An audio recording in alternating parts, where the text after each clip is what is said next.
Hola, hoy nos encontramos en el yacimiento arqueológico de Calacio en Telde con Paco Mireles, arqueólogo y antropólogo, que nos va a comentar los valores arqueológicos de este importante espacio en Telde. Buenos días, Paco. Hola, Baltasar. En primer lugar, me gustaría que para todas aquellas personas que no saben dónde nos encontramos, nos dijeras la ubicación de este espacio, ¿no? Estamos en el barranco de Silva, yo creo en el cauce medio alto del barranco, muy próximos a la zona de Rociana.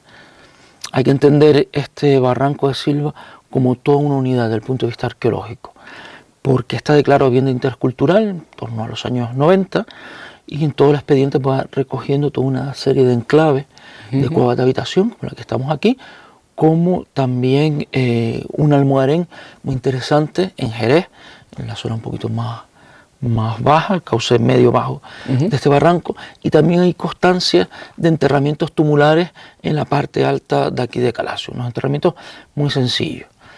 Lo interesante de esta cueva es que está catalogada como una de las cuevas artificiales más grandes del archipiélago.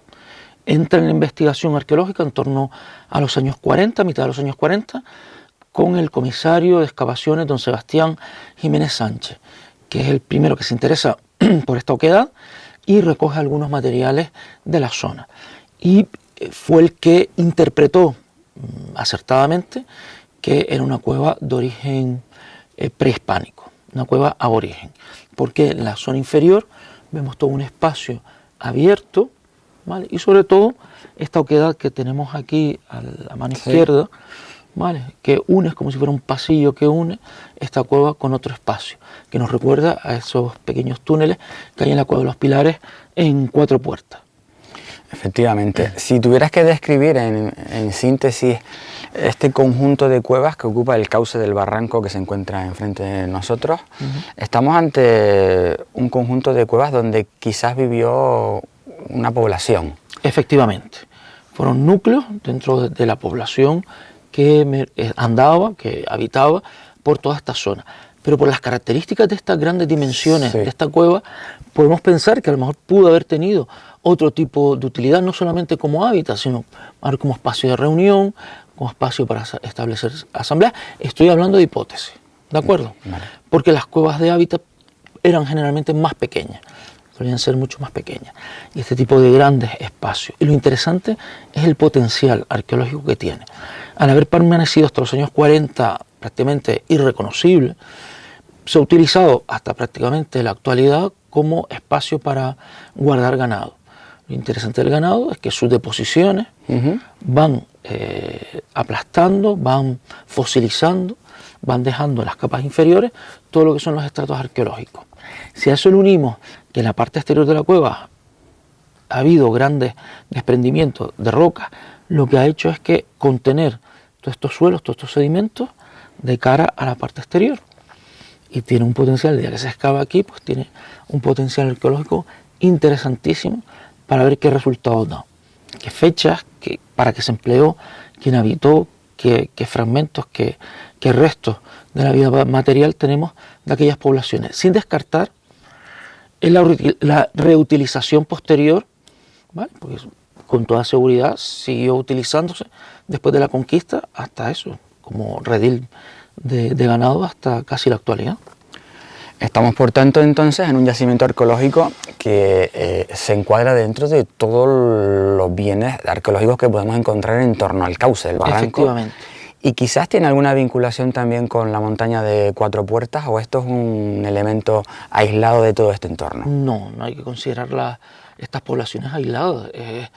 Ocupaban el territorio donde era fácil horadar, donde le planteaban cuevas naturales o fácil de horadar como estamos aquí en esta toba volcánica de fácil desprendimiento y demás, o sea, para con instrumental lítico poderla horadar. Y no, eran poblaciones que estaban en contacto, no estamos lejanos unos de otros, son poblaciones afines con las mismas formas de hábitat, de vida, y que estaban completamente en conexión. Es como si hoy en día habláramos de barrios, ¿de acuerdo? De zonas, de barrios dentro de un área. Y estamos hablando de una población estable. Entonces, hay probablemente de una población que residió aquí y que hizo de este lugar su hábitat durante un periodo prehispánico, todavía por investigar. Efectivamente, ¿no? eso hay que determinarlo. Hay que determinarlo porque algunas veces la fecha, cuando excavas las fechas de carbono 14, te pueden dar espacios que fueron utilizados durante un periodo de tiempo, se interrumpe ese uso y se vuelve a reanudar. Eso hay que investigarlo. Pero es un lugar perfecto para residir.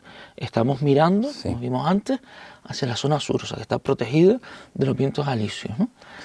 Hoy es un día de calor y sin embargo aquí estamos a una temperatura perfecta. Y si encima estamos en un cauce de barranco del que presuponemos había algunos puntos de agua, de acceso y algunas zonas de cultivo, pues prácticamente la población tuvo que haber residido aquí con toda facilidad. Sí, se dan las condiciones probablemente para que así fuera, óptima, aunque está por investigar, y en ese proceso a mí me gustaría que tú dijeses cómo podríamos explicar en síntesis lo que deberíamos hacer para que pudiéramos conocer realmente lo que sucedió aquí, quién vivió y en qué momento histórico lo podemos ubicar, y no solo la investigación, sino luego cómo divulgarlo y mantenerlo en el tiempo, ¿no? Hombre, conocer este tipo de yacimientos es interesante, o sea, acercarse a todo lo que es el pasado aborigen anterior a la conquista de Gran Canaria, de Canarias en general, es interesante para situarte en cómo vivían estas personas. ¿Qué es lo que tendríamos que hacer? Tener una buena inversión, ¿vale? Hacer un buen proyecto de investigación y empezar a establecer campañas de excavación paulatina durante varios años. Pueden ser a través de la universidad o a través de empresas, de arqueólogos que tengan una pequeña empresa, y que toda esa serie de evidencias vayan escribiéndose, vayan divulgándose después para ver ese tipo de usos que tuvo, esos periodos de prolongación. Por ejemplo, ahora vemos que han revuelto la entrada y vemos restos de ceniza. Espero que no sean cenizas pretéritas, sino ya habría sido un fuerte atentado a toda esa... Por tanto, parece que la conservación posterior a la investigación se hace imprescindible en este espacio, ¿no? Siempre. ¿Cómo podríamos gestionar un lugar como este de alto valor arqueológico para la historia de Gran Canaria, de manera que se conserve y se preserve en el tiempo? Vale.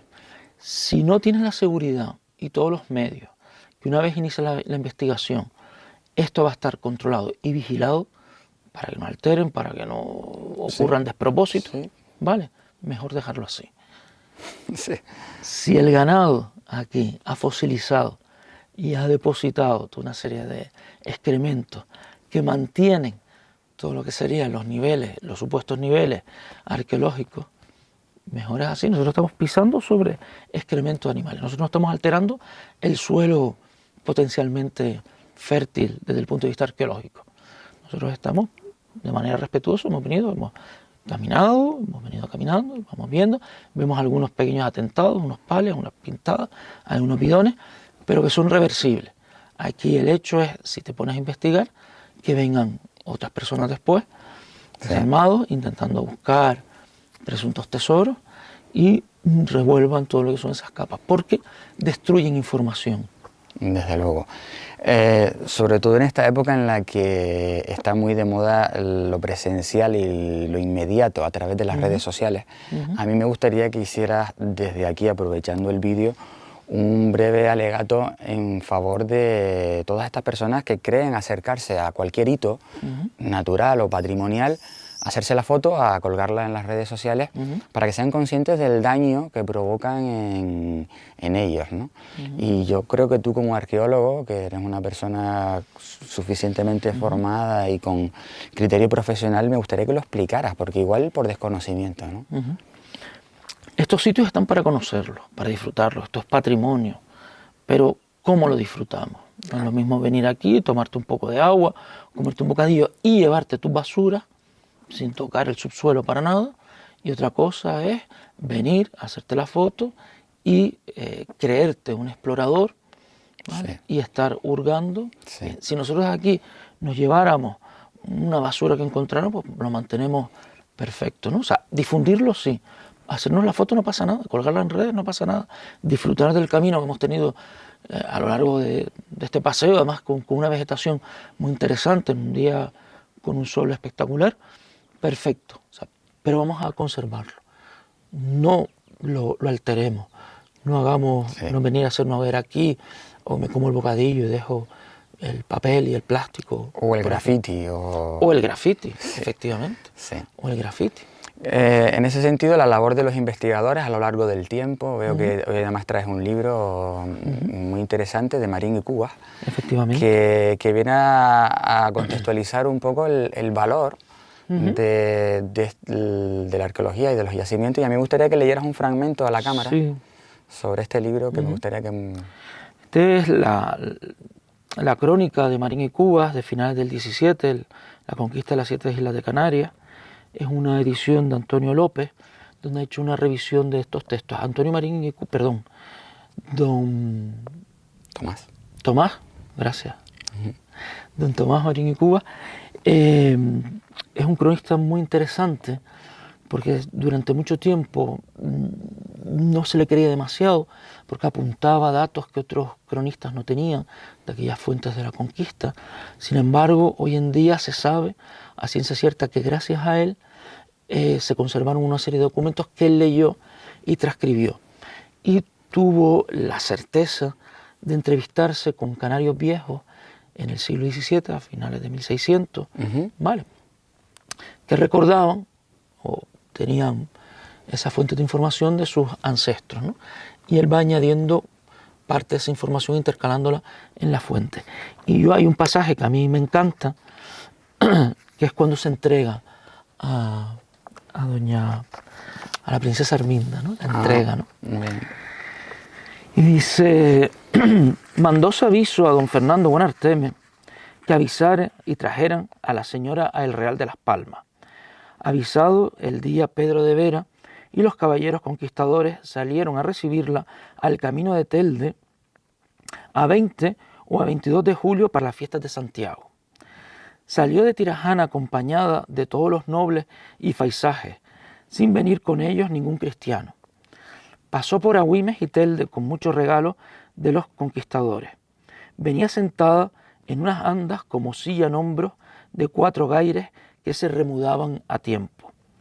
Venían delante de las andas 4 nobles de cabellos largos, a los 2 lados, un poco hacia atrás, los tíos suyos, los faisajes, y detrás muchos de ellos suelto el cabello. Ella tendría 18 años o 20 años, los ojos grandes y negros, la nariz pequeña, el rostro redondo, el cabello largo y rubio. El color no era muy blanco, era gruesa y era alta de cuerpo y de brío, bien dispuesta. Traía vestido un ropón de gamuza con media manga hasta la sangradera y largo hasta los pies, y una saya larga de lo mismo, con una tunicela como cuerpo de jubón. En la cabeza tenía algunas cosas de tocado a uso de España, que se las habían dado y díchole cómo se habían de poner. Tenían vueltos en manos y cuello unas sartas de caracolillos de la mar ambarado. A mí la entrega de Arminda, ¿vale?, supone lo que es la rendición, el poder simbólico que residía en ese matrilineaje de mujeres, ¿vale? Aunque el poder estaba ejercido por los varones, por los faisajes, por los Buenartemes. Aquí habla de don Fernando Buenarteme, el último rey o gobernante de Gran Canaria, y de sus tíos, que también pertenecían a ese grupo privilegiado dentro de la llamada nobleza aborigen, como la entrega, ¿no?, como la traen dignamente desde los altos de Agüimes, Tirajana, persona habla, pasando por Agüimes, pasó por Telde hasta llevarla al Real de las Palmas, ¿no? Bueno, a mí me ha parecido que has elegido muy acertadamente un texto que viene a contextualizar el lugar donde nos encontramos, que podría haber sido cualquier yacimiento arqueológico en cualquiera de los barrancos y el territorio insular de Gran Canaria, donde habitaba la población aborigen, ¿no? Simplemente terminar con esto y agradecerte, Paco, la colaboración y la entrevista de hoy. Gracias a ustedes por permitirme la oportunidad de hablar. Muchas gracias.